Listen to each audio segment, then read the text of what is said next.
Kia ora, Greg. Morena. Lovely night last night. Thank you, Greg, for all the entertainment. I just want a quick shout out to Scott and the team from Trapeze, who we had a lovely breakfast this morning with them and some great discussions on technology and innovation, so thank you. All right. So for those who are a little bit further afield, I'm just going to sort of show you where we are on the map.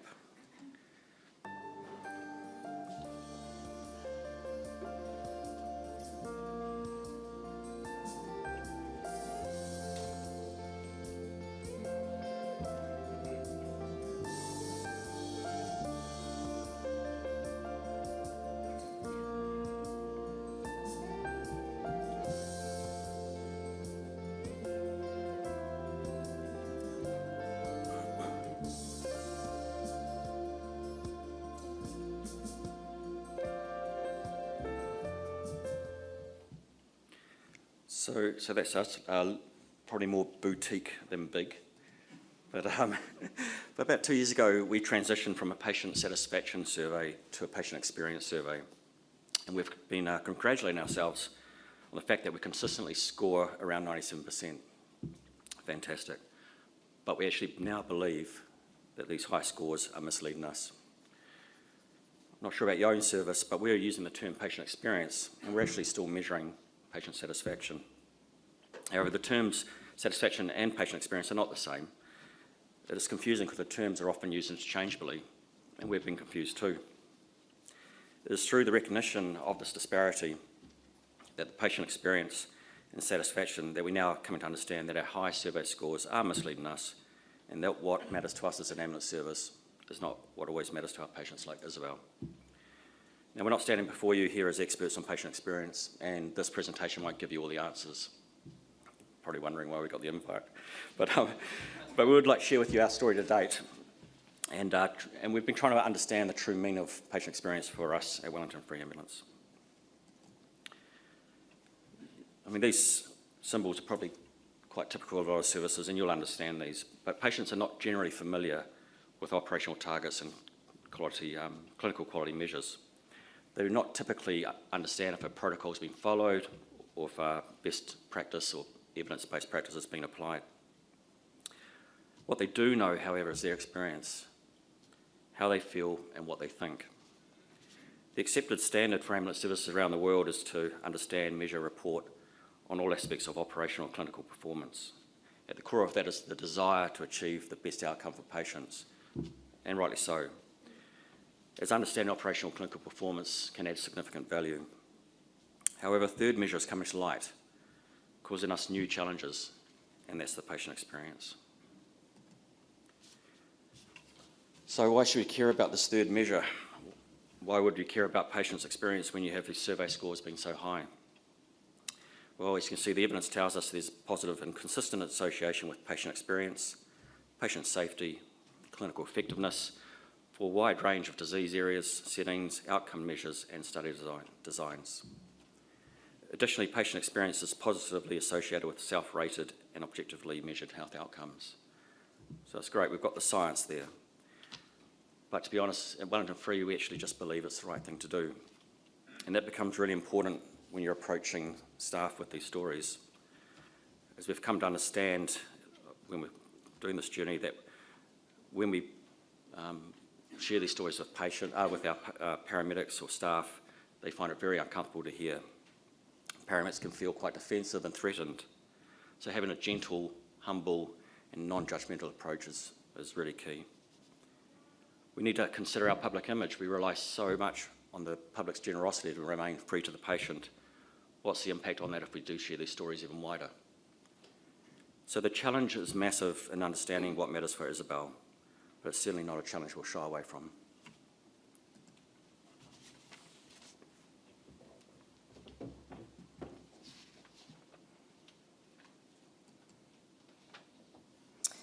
A turning point for us came when we had the opportunity and privilege of recording the story of Isobel, a patient who presented to Wellington Free Ambulance with shortness of breath. Now, there's nothing extraordinary about Isobel's story. Her story is not a clinical mishap. Her story is not a complaint about the staff that cared for her or the length of time she had to wait for an ambulance. If Isobel completed a patient survey for us, she'd give us a high score.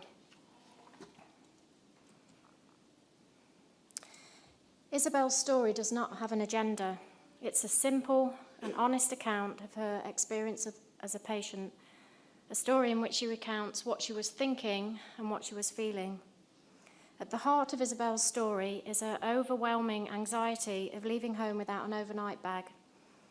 Whilst as ambulance services we strive for high operational and clinical standards and rest on the laurels of high patient satisfaction scores, it's the overnight bag and what the bag represents that matters most to Isobel.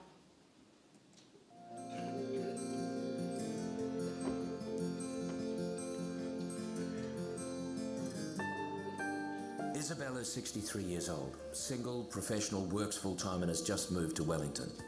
She's lived with rheumatoid arthritis since she was 30, but most recently, Isobel's had pneumonia and been diagnosed with bronchiectasis, a condition in which the lungs' airways become damaged.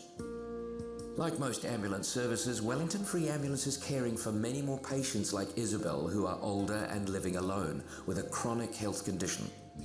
Let's see what Isobel experiences when she becomes breathless. What should I do? Am I sick enough to call 111? Ambulances are only for emergencies. I don't want to bother anyone. Oh, where can I get help? I don't know anyone. I'm new. I don't want to fuss. I'm getting worse and I don't want to overuse my inhaler. Is there anyone there? I need help.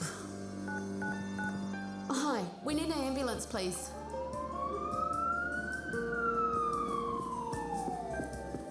So, what's the matter with you, Isobel? Why didn't she call us before? Typical of the older generation, leaving things too late, thinking they're helping, but they're not.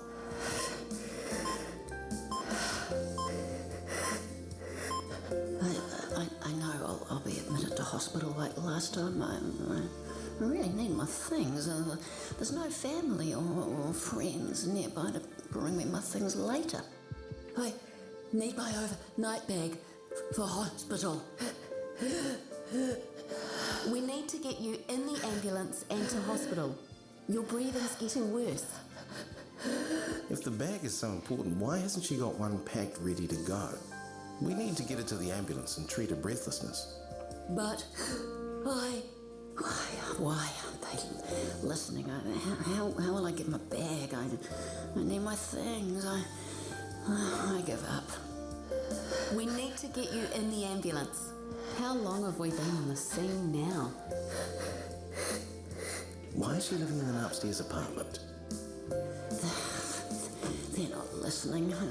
They're in control. She doesn't understand her own medical condition. I know there are more jobs waiting.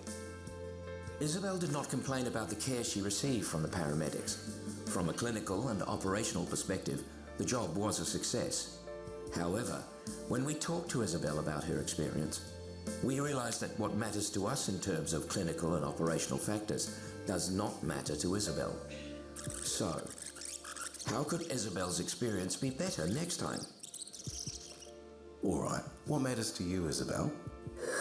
I live alone and I don't have any family or friends nearby.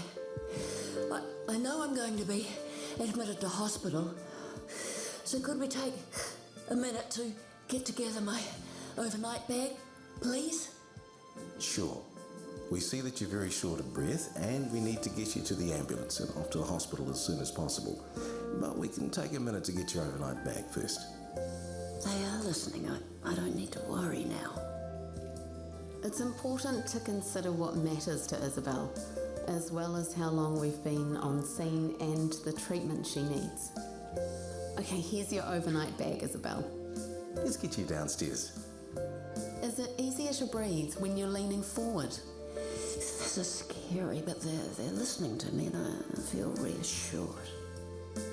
Ambulance services measure and report on operational and clinical performance driven by the desire to achieve the best clinical outcomes for our patients. But there's a third measure that's just as important, and that's the experience of our patients, like Isobel.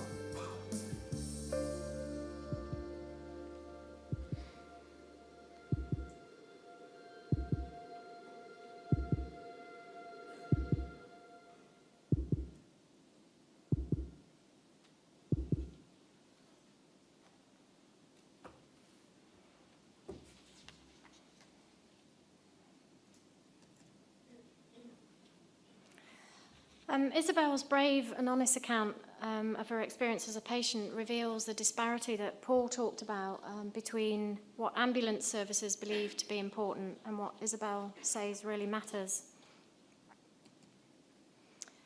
We played the real audio of Isobel's story to 70 staff earlier this year, and it was uncomfortable listening. It's hard to reconcile the idea of a caring service and high patient satisfaction scores with the anxiety, fear and helplessness that Isobel felt. We were all confronted and emotionally moved by her story, and staff reported mixed feelings. They felt guilty, defensive and threatened. It really challenged our perceptions of what a great job we do and that what matters to us is not what matters to Isobel. There are as many Isobel stories as there are response times and clinical outcomes, but because there's nothing extraordinary about Isobel's story, it's one of thousands of patient stories that never come to light.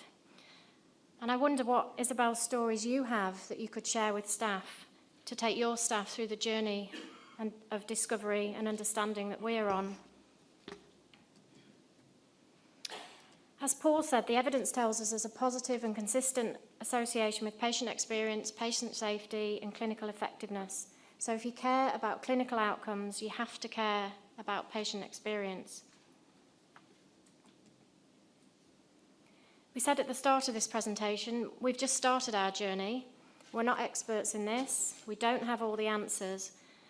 But we do think, as individuals, as an ambulance service, and as an industry, we can make a start by sharing stories like Isobel's with staff so we can all reflect on what our patients really experience.